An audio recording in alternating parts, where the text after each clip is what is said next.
अच्छा विषय है, क्योंकि सभी उनको याद करते हैं।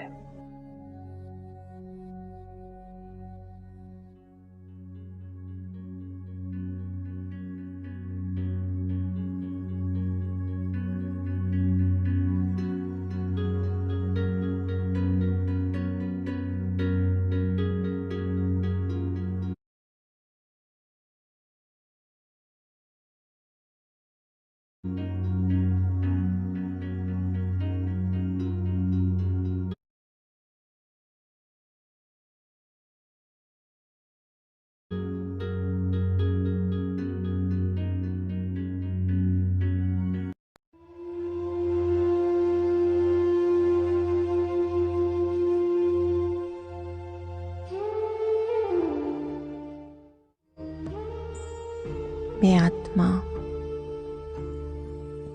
स्वयं को बदलने के लिए प्रतिपल तैयार हूं।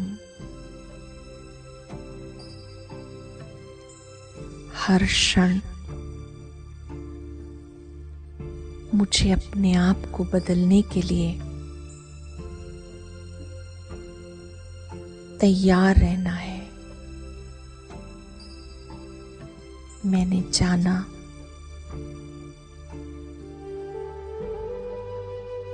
स्वयं का बदलाव ही स्वयं का परिवर्तन ही विश्व का परिवर्तन है। आज मैं आत्मा अपने परिवर्तन के लिए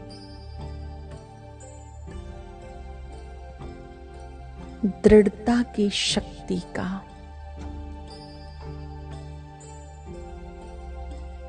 विल पावर का विशेष आह्वान करती हूं।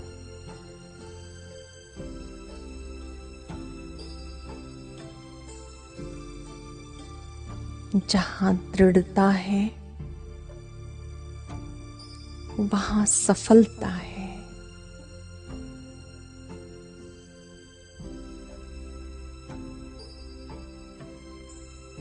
दृढ़ संकल्प धारी आत्मा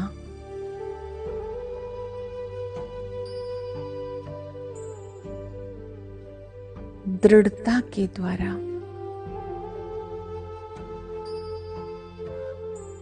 सदा सफलता को प्राप्त करती है।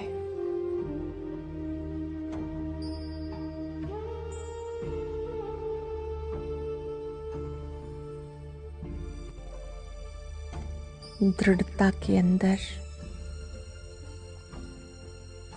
समस्त शक्तियां समाई हुई हैं। दृढ़ता का अर्थ है करना ही है।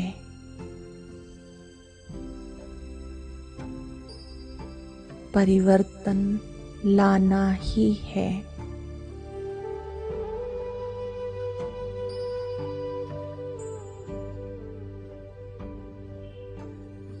मैं आत्मा कर्म योगी हूं।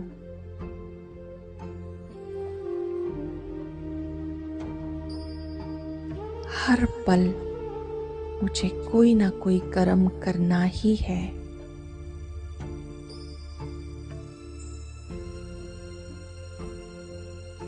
सोचना भी कर्म है, बोलना भी कर्म है,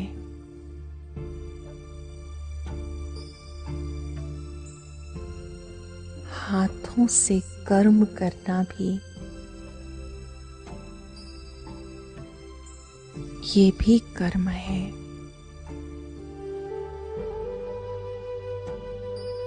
आज मुझे इन कर्मों को सुकर्म बनाना है,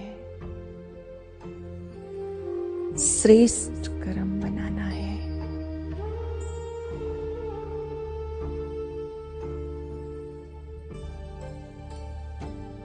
श्रेष्ठ कर्म वही है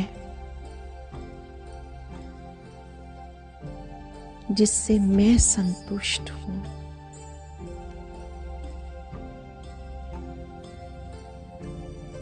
श्रेष्ठ कर्म वही है जिससे मेरे संपर्क में आने वाली आत्माएं संतुष्टता का अनुभव करती हैं, खुशी का अनुभव करती हैं।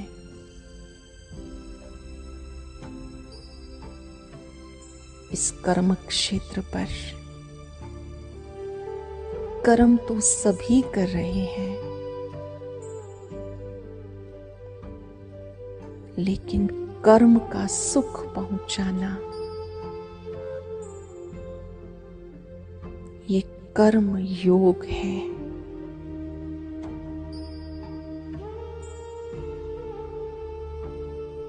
कर्म करते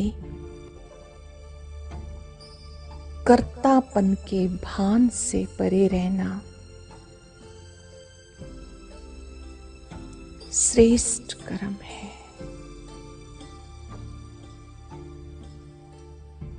सबसे पहले इस देह से डिटैच होकर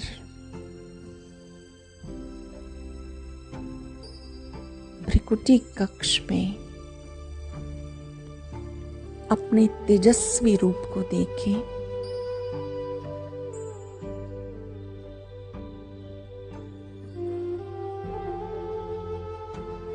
मैं तेजस्वी आत्मा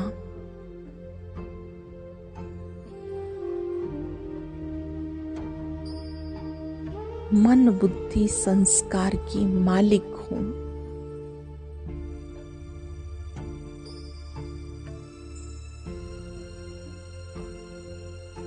कर्म इंद्रिय जीत हूं।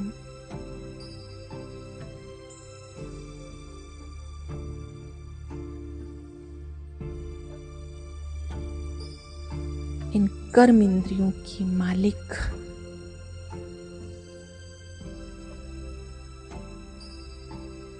मैं देह से बिल्कुल डिटैच हूं। कुछ पल के लिए अपने तेजस्वी स्वरूप को देखें।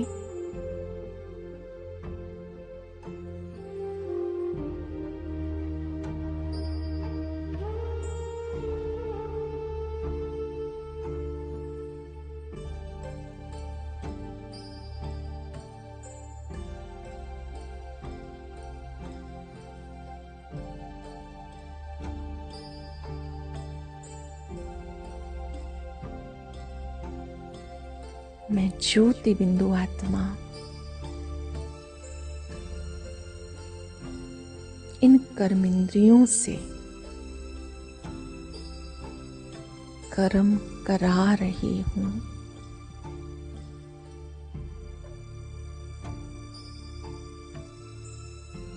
ये मन मेरा बहुत अच्छा दोस्त है।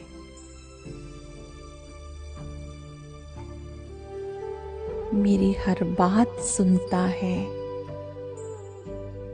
समझता है।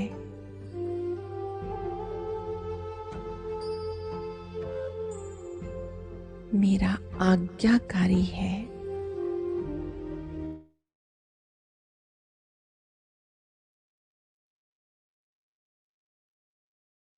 ओम शांति। आज का मुरली का डेट है 23/10/1975। इंतजार को छोड़कर इंतजाम करो। अभी हम पार्ट 2 पढ़ रहे हैं। मुरली का सार है, इसमें बाबा संगठन का बल अर्थात एक ही संकल्प है ना। बाबा संगठन बल का महत्व बताते हुए बाबा कह रहे, सो जब ब्रह्मा सहित सब ब्राह्मणों का एक ही दृढ़ संकल्प जब अंदर से उत्पन्न होगा, तब ही सृष्टि का परिवर्तन हो। अर्थात नई सृष्टि की रचना प्रैक्टिकल में देखने में आएगा। और बाबा कह रहे संकल्प उत्पन्न होगा और सेकंड में समाप्ति का नगाड़ा बजना शुरू हो जाएगा। और नेक्स्ट बाबा ने विनाश के बारे में बाबा इन डिटेल एक्सप्लेन। और बाबा कह रहे एक तरफ समाप्ति का नगाड़ा और दूसरी तरफ नई दुनिया का नजारा साथ साथ दिखाई देगा। यह भी योग अग्नि से नगाड़ा बजने के पहले तैयारी चाहिए, तब नगाड़े में आवाज बुलंद होगी। तो इसलिए इंतजार करने वालों को भी इंतजाम में लगाओ, तब जय जयकार हो जाएगी। आगे बाबा नॉलेजफुल का अर्थ समझा रहे हैं। नॉलेजफुल माना फुल नॉलेज, सो तन मन धन और जन सब में नॉलेजफुल। जब हम नॉलेजफुल बनते हैं तब सफलता मूर्त बन सकते हैं। अंत में बाबा मुरली का महत्व बता रहे। मुरलीधर से स्नेह की निशानी मुरली है। जितना मुरली से स्नेह है उतना ही मुरलीधर से भी स्नेह है। सो सच्चे ब्राह्मण की परख मुरली से होगी। सो इसलिए मुरलीधर की लगन में रहना माना लगन से मुरली पढ़ना व सुनना। और बाबा कह रहे सो मुरली है लाठी, इस लाठी के आधार से कोई कमी भी होगी तो वह हम बर सकते हैं। अभी हम मुरली को इन डिटेल सुनेंगे।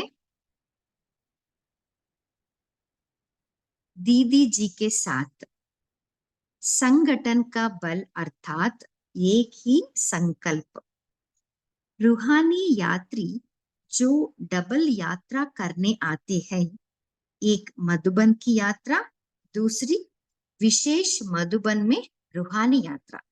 सो बाबा एक्सप्लेन कर रहे हैं डबल यात्रा, एक है मधुबन की यात्रा और दूसरी है विशेष मधुबन में रूहानी यात्रा, माना निरंतर याद में रहना।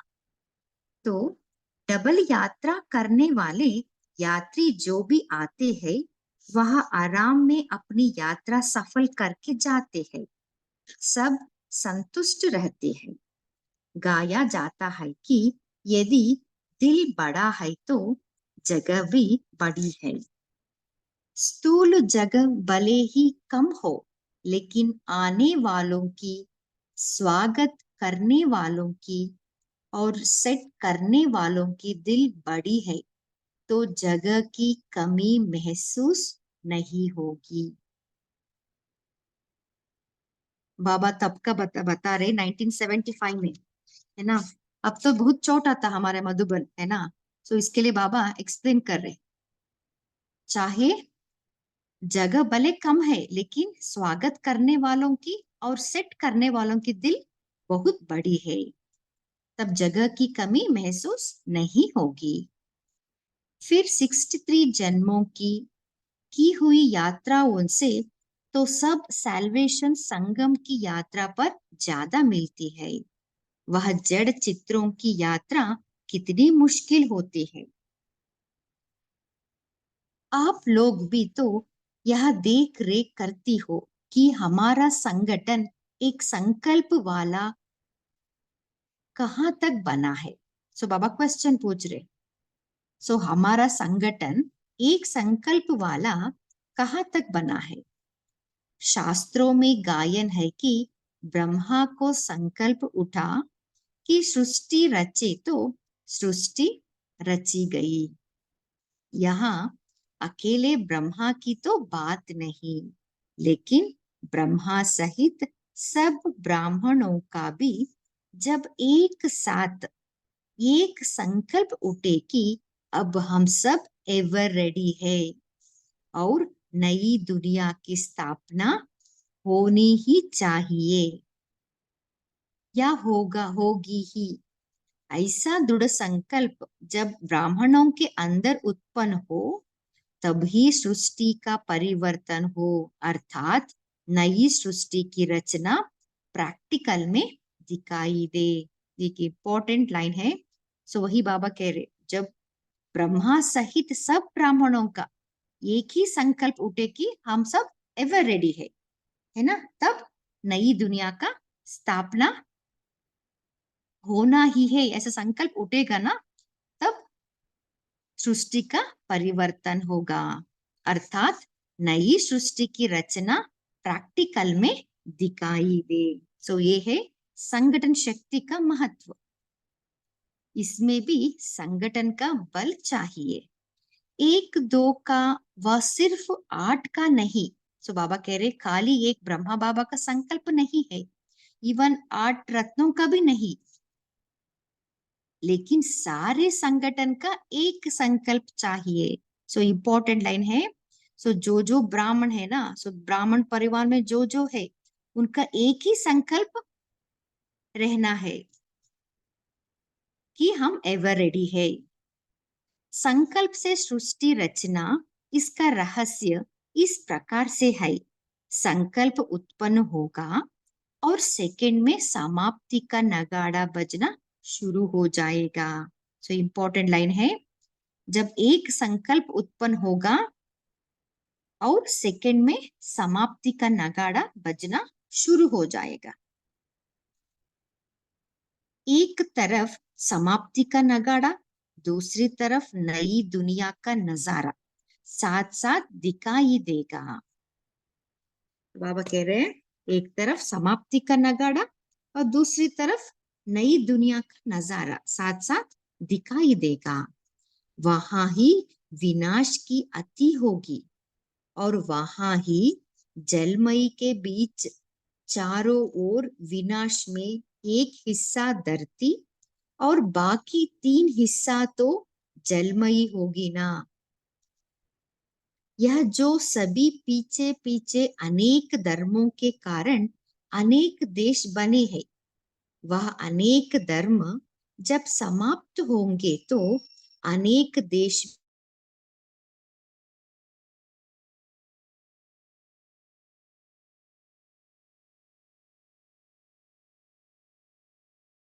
फिरने के लिए जाने का जगह है ना, एक पिकनिक स्पॉट जैसा एक एक देश बन जाएगा।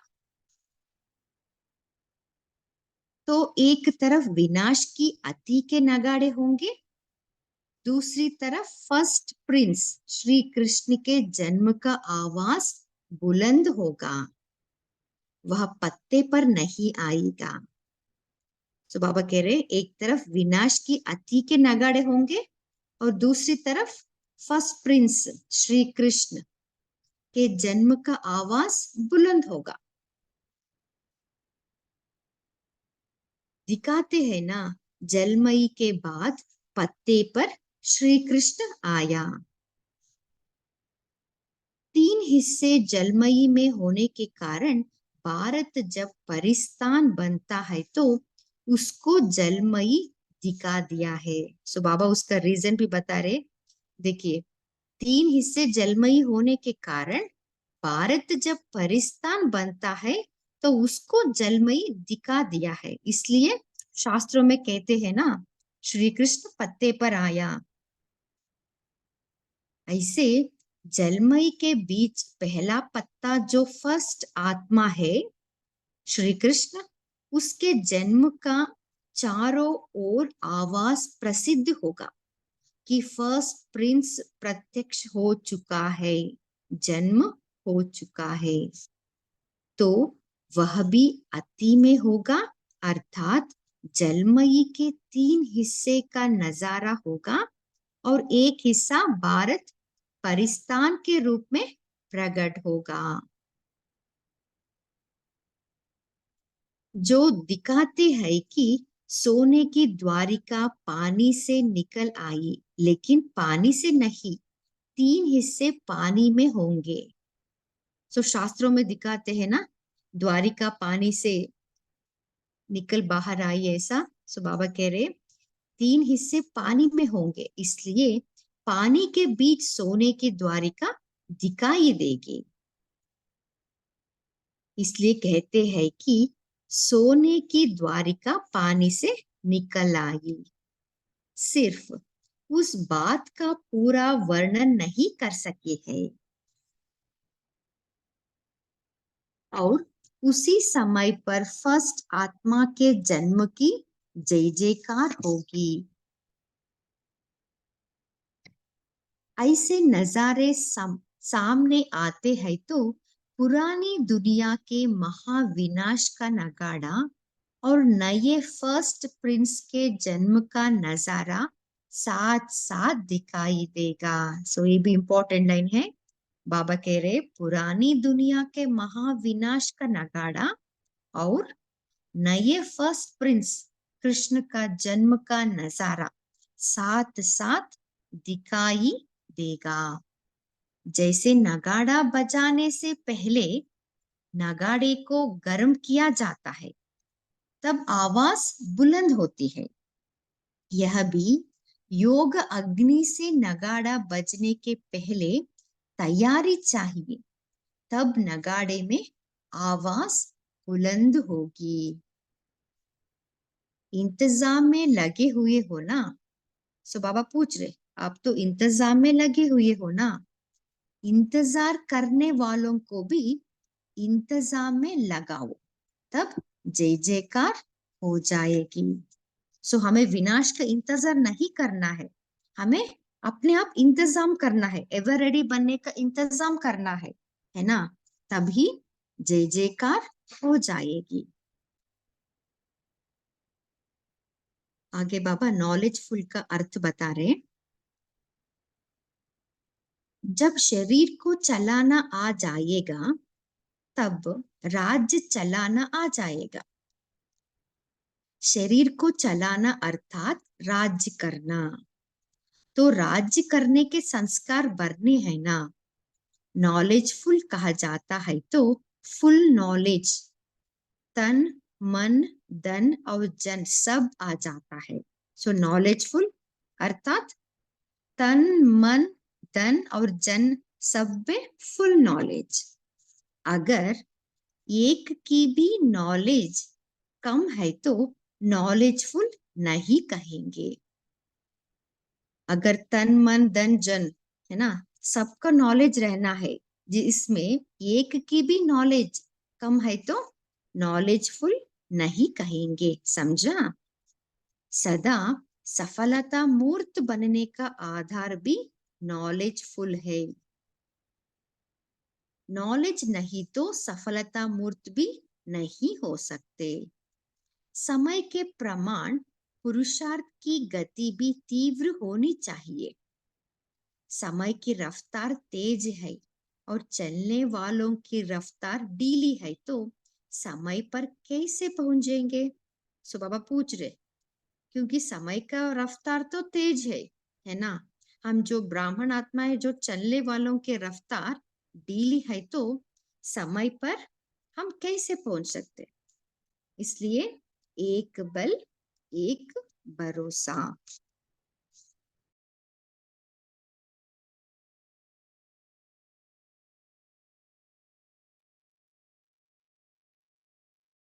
एक बल एक भरोसा, यह है मुख्य सब्जेक्ट।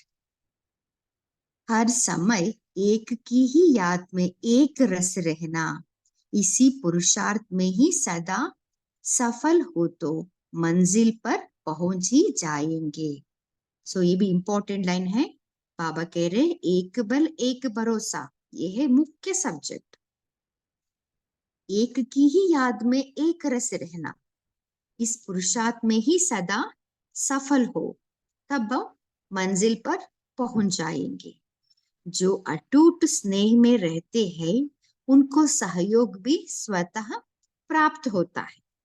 तो जब महाविनाश होगा ना, सो तब जो अटूट स्नेह में रहते हैं ना, उनको ही सहयोग मिलेगा।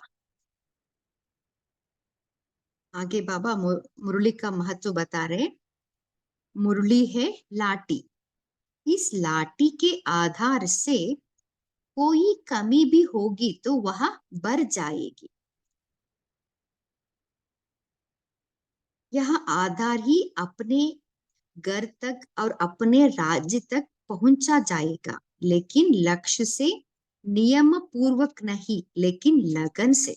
तो बाबा कह रहे हैं ये मुरली ये आधार है अपने घर तक, माना परमधाम तक पहुंचने का, और अपना राज्य सत्युग है ना, वो पहुंचने का एक आधार है ना। लक्ष्य से नहीं, बाबा कह रहे लगन, हमें मुरली में लगन रहना है, खाली नियम नहीं बनाना है, मुरली सुनना है, मुरली पढ़ना है, वो नियम नहीं है, लगन से हमें सुनना है और लगन से पढ़ना है। तो लगन से मुरली पढ़ना व सुनना अर्थात मुरलीधर की लगन में रहना, ये भी इंपॉर्टेंट लाइन है। लगन से मुरली पढ़ना व सुनना अर्थात मुरलीधर की लगन में रहना। मुरलीधर से स्नेह की निशानी मुरली है। सो मुरलीधर के स्नेह की निशानी है मुरली। जितना मुरली से स्नेह है उतना ही समझो मुरलीधर से भी स्नेह है। सच्चे ब्राह्मण की परख मुरली से होगा।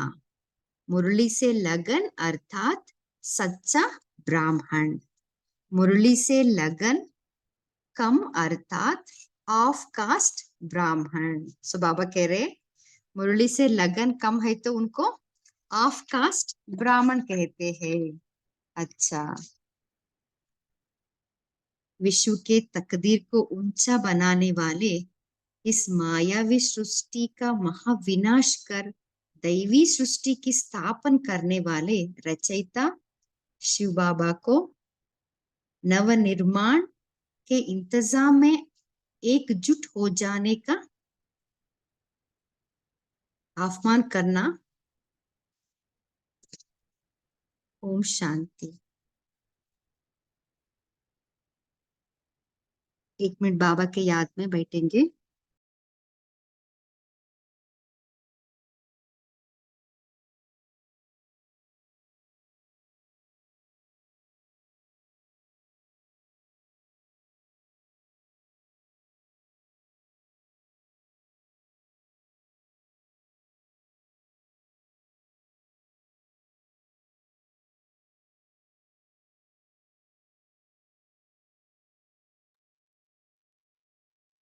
ओम शांति।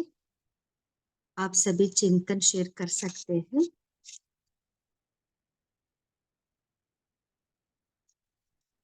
बोलिए दीप्ति सिस्टर। जी ओम शांति। दीदी मेरा एक प्रश्न है कि तन मन धन और जन सब में फुल नॉलेज, इसको अगर आप थोड़ा समझा सके। Thank you. हाँ जी, कोई शेयर करना चाहते हैं? हाँ। आप सभी को पता है ना, तन का नॉलेज तो हमें लौकिक का कोई हेल्थ का वेबसाइट आए तो हमें उसमें सर्च करे तो हमें मालूम हो जाएगा, सब तन का नॉलेज के बारे में बताते ही है ना, टिप्स देता ही है। ओके, सो मन का नॉलेज नॉलेजफुल कैसे बने उसके बारे में हम थोड़ा डिस्कस करेंगे। बोलिए गौरी सिस्टर। एक्चुअली मुरली का पॉइंट शेयर करने वाली थी, इसलिए मैंने हैंड रेज किया था। हाँ जी बोलिए।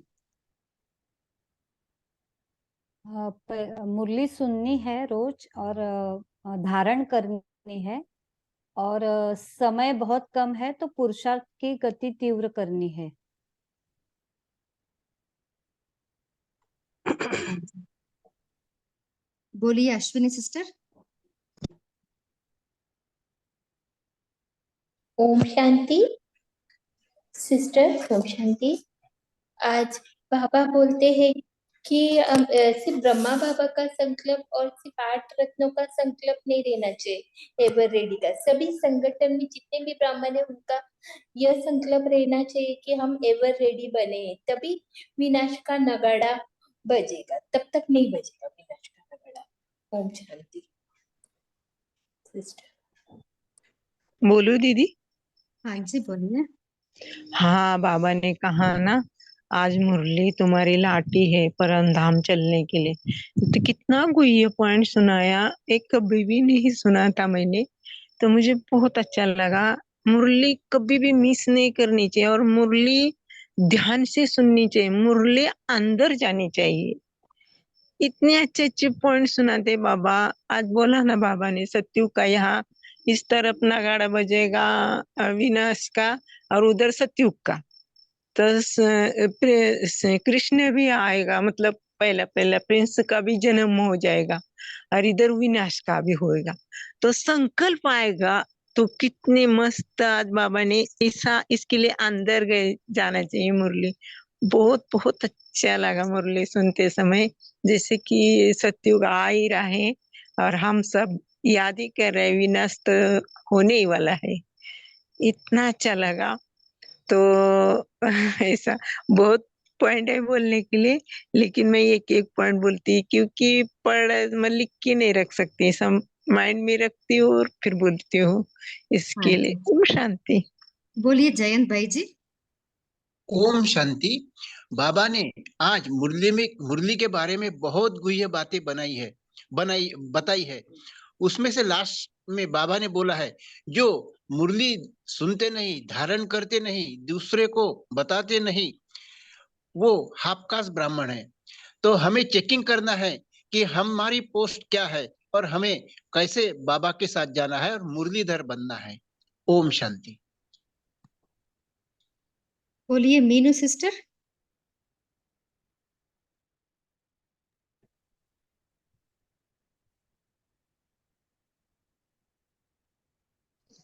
ओम शांति दीदी। हाँ मैं जी, शेयर कर सकती हूँ? हाँ जी बोलिए। हाँ जी दीदी, जैसे बाबा ने आज बोला ना कि जब शरीर को चलाना आ जाएगा तब राज्य चलाना भी आ जाएगा। माना जब अभी तो पहले संगम पर तो मुझे स्वराज्य अधिकारी बनना है ना, फिर ही मैं विश्व राज्य अधिकारी बन सकती हूँ। तो जब मेरा अपने कर्म इंद्रियों पर ही कंट्रोल नहीं, तो मैं विश्व को कहाँ से कंट्रोल कर सकती हूँ? पहले तो अपने इस रथ को मुझे कंट्रोल करना सीखना है ना। तो फिर बाबा बोलते हैं कि ये राज्य करने के जो संस्कार है अभी अभी हमें यहाँ पर भरने हैं, और जो श्रीमत के अनुसार हम वो भर भी रहे हैं संस्कार, कि कैसे मुझे, और अगर सबसे पहले तो मुझे अपने मन को चलाना है, कि अपने मन के ऊपर कंट्रोलिंग पावर है। जब मेरे अपने मन के ऊपर कंट्रोलिंग पावर आएगी तो इस पांच तत्वों के रथ को भी मैं कंट्रोल कर पाऊंगी। तो कर्म इंद्रियों को कंट्रोल करने का आधार तो सारा मन ही है ना। तो इसलिए फिर बाबा बोलते हैं कि नॉलेजफुल, वो अगर जब हमें ये नॉलेज मिल जाती है तो तभी हम नॉलेजफुल बन जाते हैं, मतलब ज्ञान स्वरूप बनते हैं। और उसको प्रैक्टिकल, अब इसका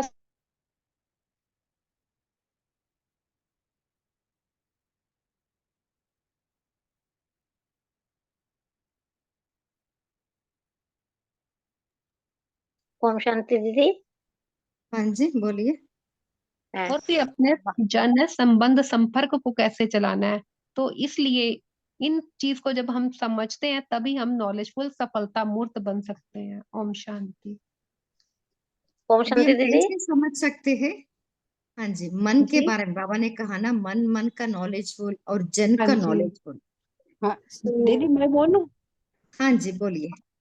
हाँ दीदी, बाबा ने ये कहा ना, तन मन धन और जन। तो इसका एक लौकिक उदाहरण देके ये बताती हूँ कि जैसे अपन मुरली सुनने जाते हैं, तो तन लगाया, घर से आके अपन ने सेंटर पर बैठे, तो वो अपना तन सफल हुआ। फिर जब बाबा मुरली चलाता है तो मन से सुनते हैं, तो वो मन सही हुआ। और जन धन, जब हम मुरली सुनने के बाद अपनी कुर्सी पे से उठते हैं, तब भंडारे में जो अपनी इच्छा अनुसार 1 रुपया 5 वो हम डालते हैं। और जन यानी संबंध संपर्क, मुरली सुनने के बाद हम अपने घर वालों को या आस पड़ोस को, संबंध संपर्क वालों को मुरली सुनाते हैं। तो ये तन मन धन जन अपना सफल हुआ। ओम शांति दीदी। और वैसे भी देखो, हाथ में 3 उंगलियां हैं, एक उंगली में 3 निशान है ना, हर में 3 है, तो तन मन धन, ये तीनों इसी का है। काम ने तीनों सफल करा, तन भी, मन भी और धन भी। हर उंगली में देखना, एक उंगली में 3 निशान होंगे। ओम शांति। ओम शांति दीदी। हाँ जी बोलिए। बाबा बोला जे लगन से मुरली पढ़ना, सुनना और सुनाना, ये वो मुरलीधर बनना। जहाँ मुरली लोगों से कम है, ना सुनना ना पढ़ना ना सुनाना, वही हाफ कास्ट ब्राह्मण कहते हैं। ओम शांति। हाँ जी, बोलिए तेजल सिस्टर।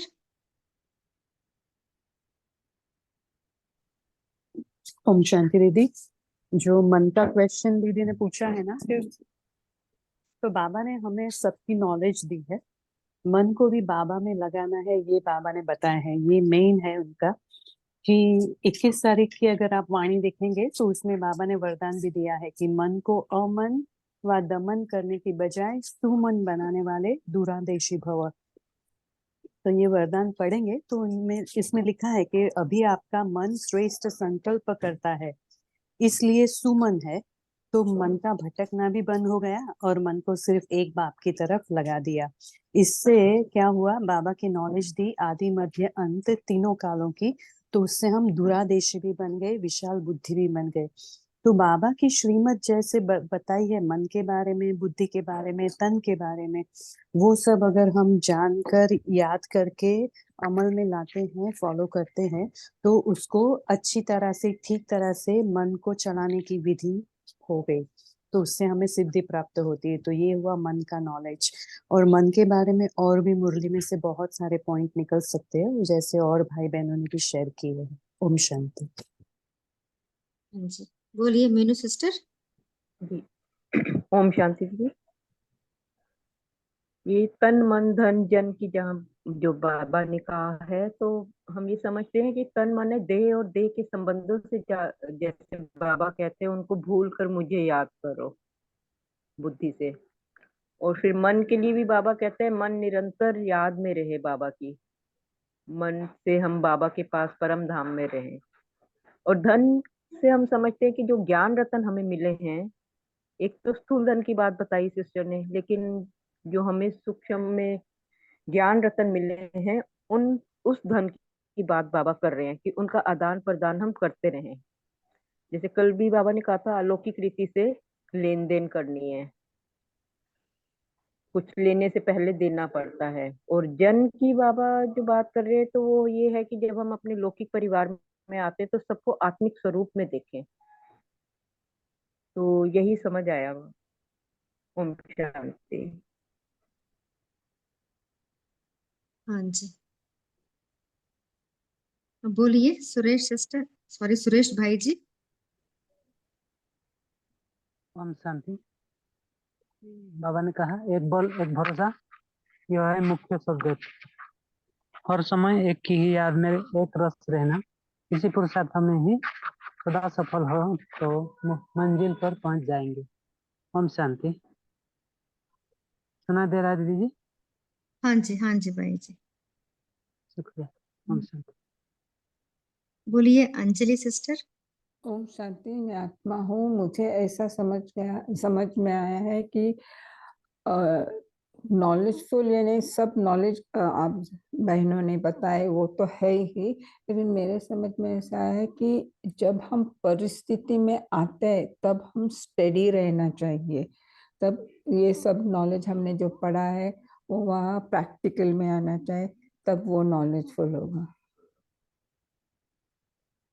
हाँ जी, ओम शांति। हाँ जी। सो आप सबने तो अच्छा ही शेयर किया है, बट याद तो जनरलाइज्ड हो गया है। अभी हमें अपने आप का मन हमें जानना है ना, इसलिए अपने आप को चेक करना है, चेक और चेंज। जितना हम अपने आप को चेक करते रहते हैं, कौन सा संकल्प उठता है मेरे मन में, हाँ, कौन सा परिस्थिति मेरे ट्रिगर होती हूँ, सो अपने आप को समझना है ना। नहीं तो क्या होता है, हम एक ही भूल करते रहते हैं, है ना। नहीं तो माया में कहाँ फंसती हूँ मैं, उसको अपने आप को स्टडी करनी है। अपने मन के कौन सा संकल्प मुझे बहुत इरिटेशन करती है ना, बहुत डिप्रेशन करती है। सो अपने आप को जब हम समझते हैं ना, तभी हमारा मन के बारे में हमें फुल नॉलेज मिलती है ना, तभी हम उसको हम ओवरकम कर सकते हैं।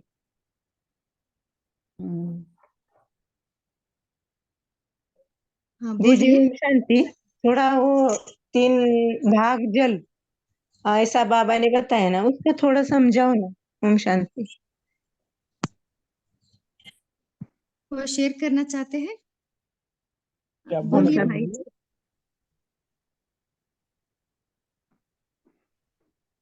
क्या बोला भागजल क्या?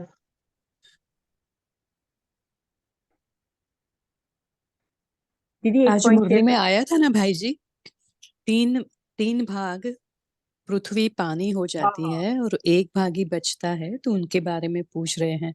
मैंने थोड़ी मुरली मिस की है तो ठीक से सुना नहीं है, लेकिन ऐसा है ओम शांति सिस्टर कि जब भी ये महाविनाश होता है तो पूरा पानी से भर जाता है और सिर्फ एक भारत बचता है। तो ऐसा लगता है कि जैसे चारों तरफ पानी ही पानी है, तो उसमें से चारों तरफ में से तीन तरफ पानी है और एक तरफ अपना भारत बचता है। तो जैसे पत्ते के जैसा शेप है ना उसका, लीफ के जैसा, तो ऐसा लगता है कि पानी में लीफ तैर रहा है और उसके अंदर श्री कृष्ण का जन्म हुआ।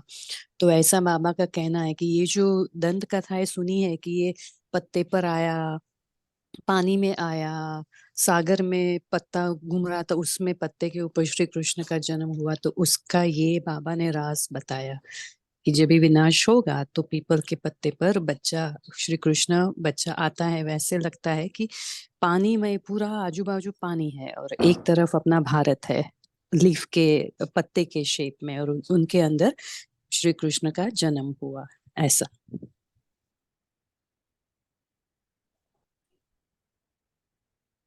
वैसे भी देखो कि अभी भी हिंदी महासागर, अरबी समुद्र आप अगर देखेंगे ना तो अभी भी देखो भारत के तीनों साइड साइड से पानी ही पानी है ना।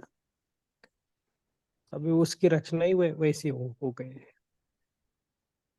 जी बाबा हाँ, लेकिन वो बोलते हैं पहला पहला प्रिंस पीपल के पत्ते पर कैसे आएगा, ऐसा इसके लिए पूछे ओम शांति।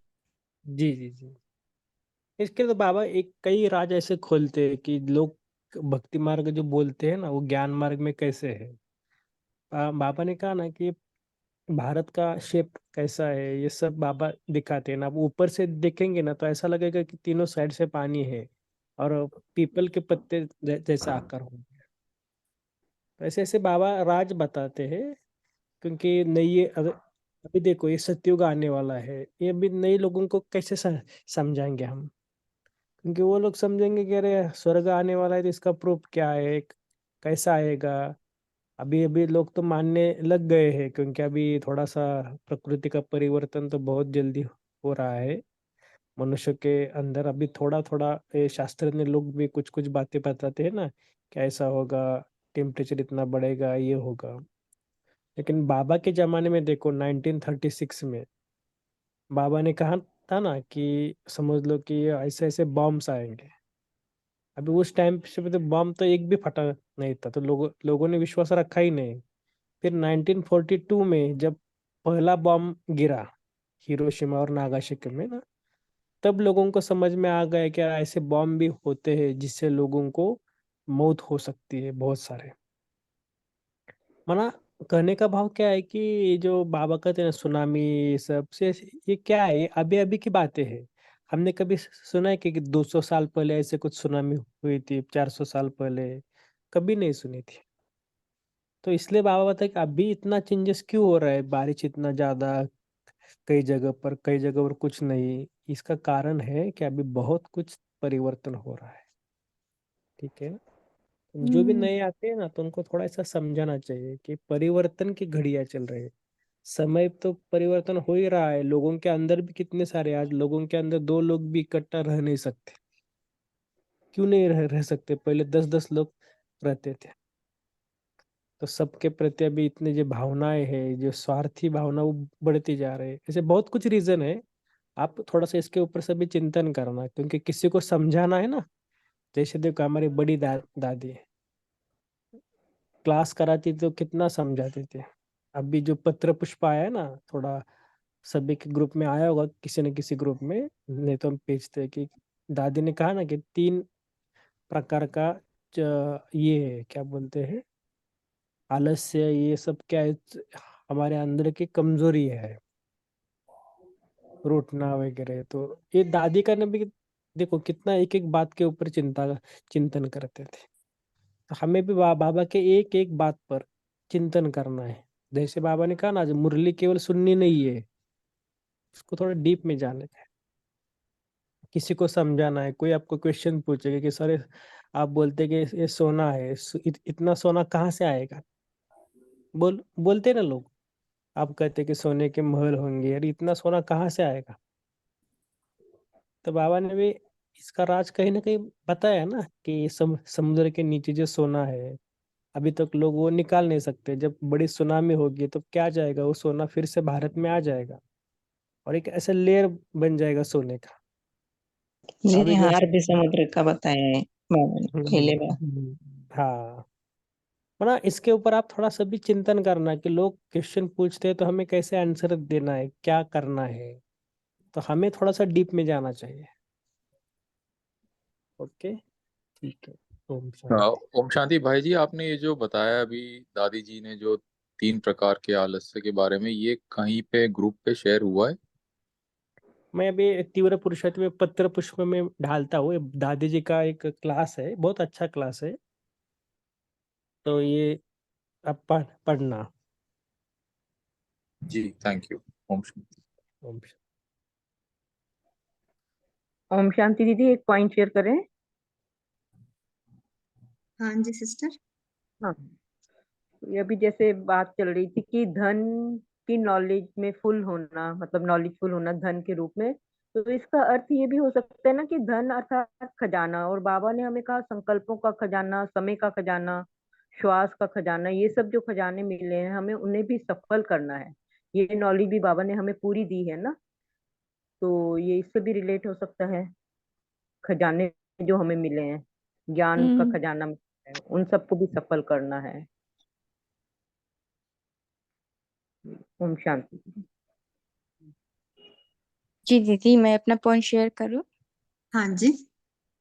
जी तो बाबा ने बोला है इंतजार नहीं करना, इंतजाम करना है। तो बाबा ने बोला कि हमारा संगठन में एक संकल्प हमारा रहेगा पूरा संगठन का, तब हम धक से नए सृष्टि का विनाश कर सकेंगे और नए सृष्टि का उद्घाटन हो जाएगा।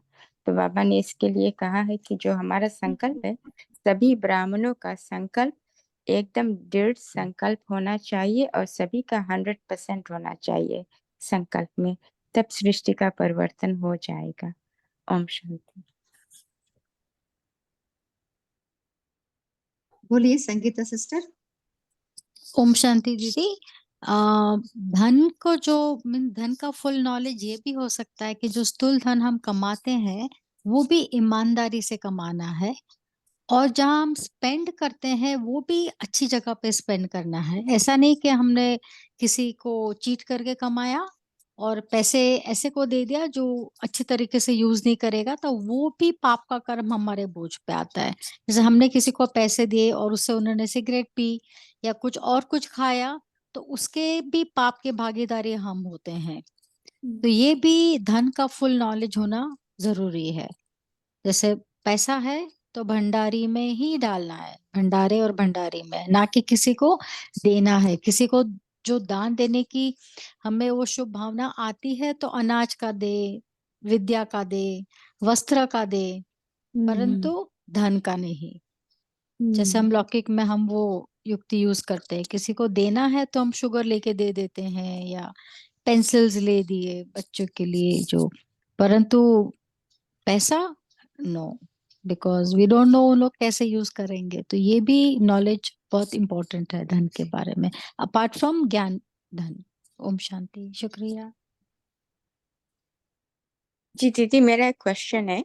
तो जैसे कि अगर बच्चे होते हैं ना, और वे तो ज्ञान में नहीं चलते हैं, लेकिन जब वो घर पर आते हैं ना, और उनका टेस्ट अलग होता है, सभी कपड़े पहनने का या जो कुछ भी है उनका अलग टेस्ट होता है।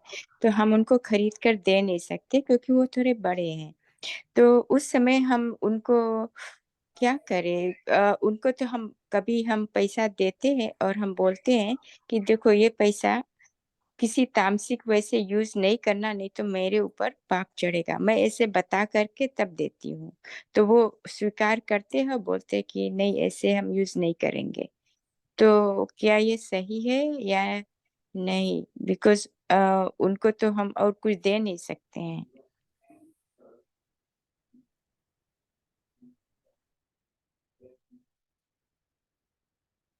कोई शेयर करना चाहते हैं? ओम शांति में बोलूं। हाँ जी बोलिए। धन के बारे में रमेश भाई ने डायरेक्टली बाप दादा से बात की थी कि बाप दादा से बात करते वक्त पूछा था कि धन का उपयोग के बारे में बताइए। तो बाप दादा ने रमेश भाई को कहा था, अगर अपना धन शरीर छोड़ने के बाद अपने बच्चों में जाता है और बच्चे भी गलत यूज करते हैं तो उसका पाप जन्म फिनिश होने के बाद उसका भी अकाउंट बनता है। तो धन के लिए बहुत बहुत डीप में सोचना है। और एक और प्रश्न था कि धन के बारे में ब्रह्मा बाबा की डॉटर नहीं बहू, उसको जब पेट में दर्द हुआ ना, तो ब्रह्मा बाबा भी उसको समझ नहीं पाए कि उसका दर्द का कारण क्या है। और उसने शिव बाबा को पूछा है कि क्या उसका कारण है, उसका दर्द मिटता ही नहीं है। तब बाबा ने बताया था कि उसका धन उसके माता ने उसके लिए जो रखा है, उस धन का अगर गलत तरीके से भी कमाया होगा और उसको दान दिया होगा तो उसका पाप उस आत्मा पर चढ़ेगा। ये 2 पॉइंट। और रमेश भाई का और दादी का क्लास एक्सीलेंट है धन के लिए। ओम शांति।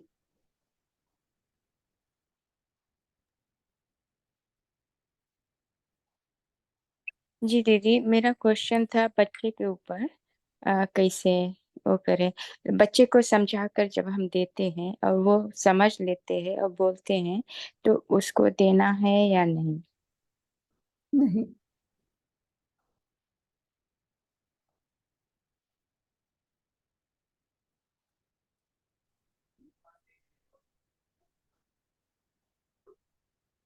कोई शेयर करना चाहते हैं?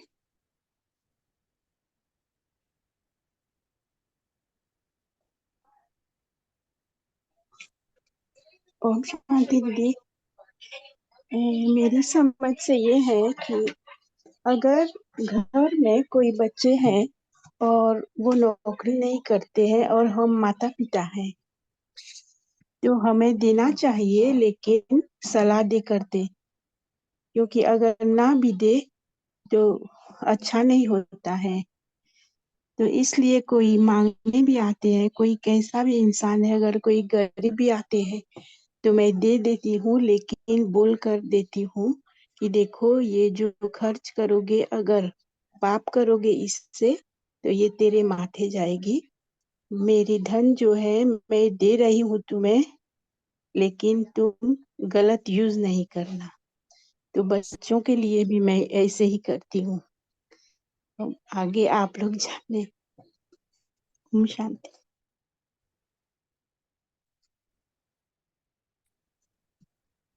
हाँ जी, और कोई शेयर करना चाहते हैं?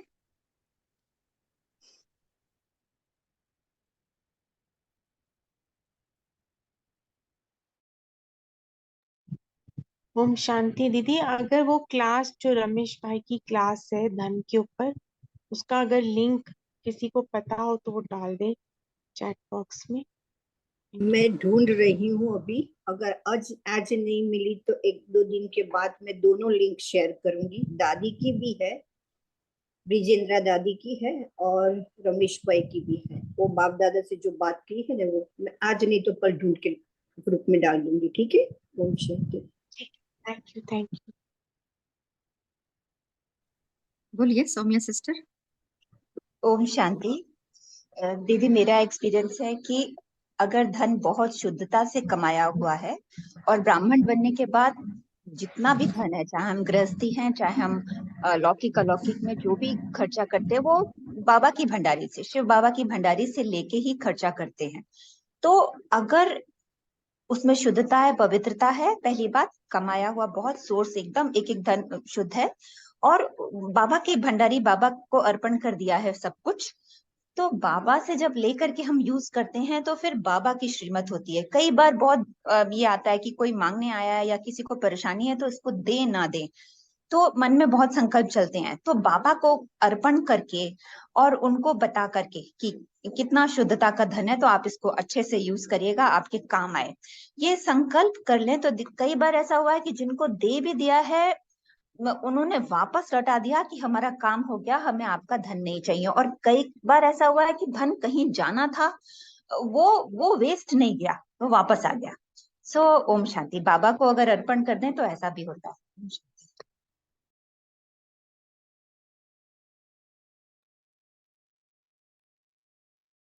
हाँ जी,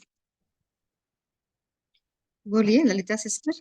हाँ हाँ दीदी, जब अगर देखो अपन ने सेंटर में देते हैं पैसे, तो वो भंडारी में डाल देते हैं, चाहे भले चोर आए, चाहे अच्छा साहूकार आए, या बाबा के बच्चे आए, या तो वो पैसा पवित्र हो जाता है। जब तक मुरली सुनते हैं करते हैं तब तक। तो बाबा के यहाँ तो सभी तरह के आते हैं आत्माएं, वो पैसा डालती है, तो वो तो पवित्र हो जाता है। ओम शांति दीदी, इसमें हम कुछ बता सके सूरज भाई का क्लास मीन्स जैसे शांति वन में कभी कभी क्या होता है कि जब भोजन बनता है और वेस्ट भी बहुत होता है, तो आई थिंक तो ये माता ने सूरज भाई से पूछा कि इतना खाना वेस्ट होता है तो ये तो अच्छी बात नहीं है। तो सूरज भाई ने बहुत ही युक्ति से सिर्फ एक ही सेंटेंस में जवाब दिया, और वो था कि जहां से आया वहां गया। मतलब समझे हम बच्चे, जहां से आया मतलब वो अच्छा धन नहीं था तो वो भोजन भी गटर में गया। और बाबा का ये वरदान है कि ऐसा कोई धन आएगा तो वो कंस्ट्रक्शन में यूज होगा, परंतु ब्रह्मा भोजन के लिए यूज नहीं होगा। तो आई थिंक हमारे जो बड़े हैं उनको ज्यादा मालूम होगा, पर वो सुन के बहुत ही अच्छा फील हुआ कि ओम शांति। दीदी बताइए ना इसका आंसर। हाँ हेलो। हाँ जी सिस्टर। सिस्टर हाँ हम नेक्स्ट टाइम डिस्कस करेंगे, अभी समय भी हो रहा है। अच्छा अच्छा ठीक है। हाँ यार, अभी हम होमवर्क की तरफ जाएंगे। आज हम यही होमवर्क लेंगे कि बाबा ने कहा ना, सच्चे ब्राह्मण की परख मुरली है। सो मुरली को हम लगन से सुनेंगे और पढ़ेंगे। और कल हम कौन सा भी एक मुरली का पॉइंट लिख के, हमारे में जो एक कोई ना एक कमी, उसके बारे में हम लिख के उस कमी को भरने का हम पुरुषार्थ करेंगे। अभी हम पोल का आंसर देंगे।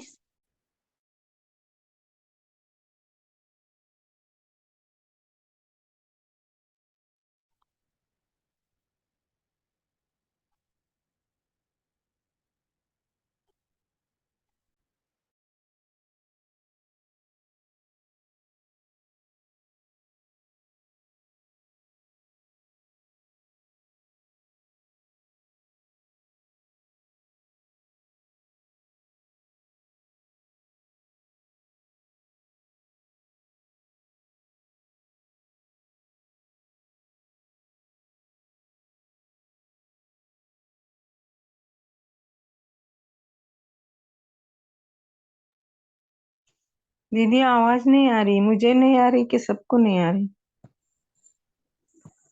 दीदी हमें भी नहीं आ रही, हम भी सोच रहे हमें नहीं आ रही, शायद काफी टाइम से नहीं आ रही। हाँ ओम शांति। अभी अब हम आ रही बाबा की याद में बैठेंगे। भाई जी आवाज आ रही? दीदी, अब आई है, पहले नहीं आ रही काफी देर से। हाँ जी। अभी हम 1 मिनट बाबा के याद में बैठेंगे।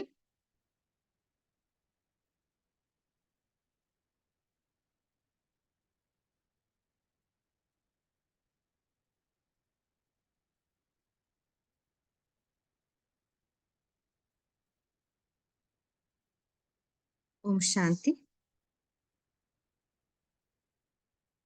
इस क्लब में जुड़ने के लिए आप सभी को दिल से थैंक्स। Good night. ओम शांति। शुक्रिया ओम बाबा, गुड शांति नाइट। बाबा, थैंक यू बाबा। शुक्रिया बाबा, गुड नाइट बाबा। ओम शांति ओम बाबा। शांति, ओम शांति, ओम शांति। गुड नाइट बाबा।